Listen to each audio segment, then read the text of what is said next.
खरात प्रकरणातील एक महत्वाची कडी शिवनिका ट्रस्टचे वन ऑफ दी संचालक शेळके यांचा अपघाती मृत्यू झाल्याची बातमी ही अत्यंत धक्कादायक आहे.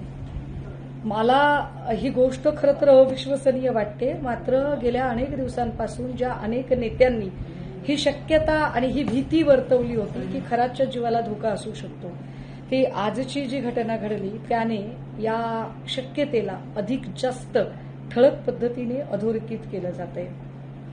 कदाचित खरात प्रकरणातली काही सत्यच बाहेर येऊ नयेत असं काही लोकांना वाटतंय का?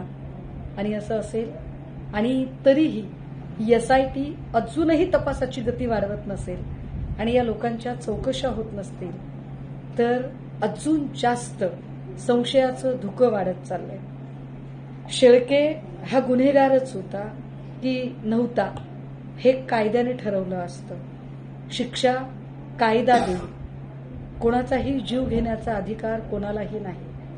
पण जी घटना आजची घडली ती मात्र एकूण तपास यंत्रणा आणि एकूण शासन व्यवस्था या सगळ्यांवरच प्रश्नचिन्ह निर्माण करणारी आहे एवढं नक्की.